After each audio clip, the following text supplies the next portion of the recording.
नमस्कार, स्वागत है आपका खबर हिमाचल से में और मैं आपके साथ रीना सहोत्रा। आज भारतीय जनता पार्टी की कोर कमेटी की बैठक आयोजित की गई, जिसमें पूर्व केंद्रीय मंत्री अनुराग ठाकुर ने भी शिरकत की।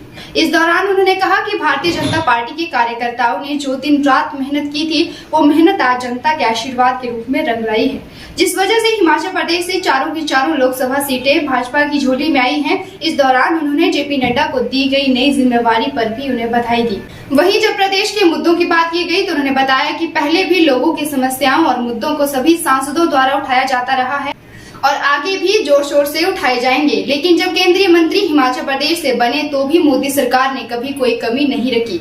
चाहे सड़क हो, रेल हो, स्वास्थ्य हो, शिक्षा हो या कोई भी क्षेत्र, जितना 10 वर्षों में हुआ उतना कभी नहीं हुआ। पूर्ण है, क्या एजेंडा रहने वाला? भारतीय जनता पार्टी के कार्यकर्ताओं की दिन रात की मेहनत सफल हुई, जनता का आशीर्वाद मिला और नरेंद्र मोदी जी की झोली में चारों की चारों सीटें हिमाचल प्रदेश ने जिताई। राष्ट्रीय अध्यक्ष का अपना गृह राज्य है और चारों की चारों सीटें जिताकर 100% रिजल्ट हिमाचल प्रदेश ने दिया है। दूसरी ओर फिर एक बार बड़े मंत्रालयों के साथ आदरणीय नड्डा जी को नई जिम्मेदारी मिली है। हिमाचल के लिए गर्व और गौरव की बात है और मुझे लगता है हमारे हिमाचल के लिए नई आशाएं खड़ी हुई हैं और इसके लिए हम माननीय प्रधानमंत्री जी का बहुत बहुत आभार प्रकट करते हैं और आदरणीय नड्डा जी को बहुत बहुत बधाई देते हैं।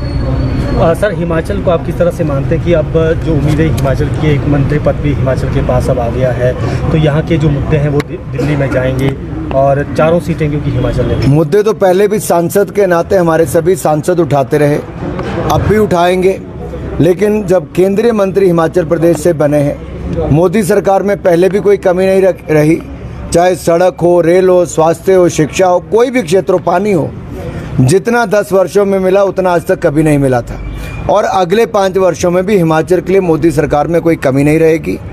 जहां एक और नड्डा जी केंद्रीय मंत्री के रूप में अपनी भूमिका निभाएंगे, हम चारों लोकसभा के सांसद और तीनों राज्यसभा के सांसद, ये 4+3 7 अपनी बड़ी भूमिका राज्यसभा और लोकसभा में भी निभाएंगे। अनुराग जी, आपको लेकर भी उम्मीदें थी कि मंत्री बनेंगे, लेकिन अब हम आपको किस भूमिका में आगे देखें? मैं भारतीय जनता पार्टी का कार्यकर्ता हूं, था और आगे भी रहूंगा।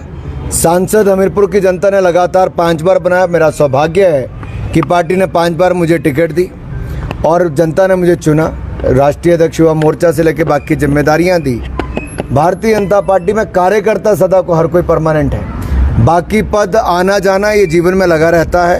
हर किसी की भूमिका बार बार बदलती है, हर 3 साल बाद, 5 साल बाद, तो हर किसी को नई जिम्मेदारी मिलती है। हमें खुशी की बात यह है कि बड़े मंत्रालयों के साथ नड्डा जी को केंद्रीय मंत्री बनाया गया है, जो हिमाचल के लिए और हिमाचल के हितों में है।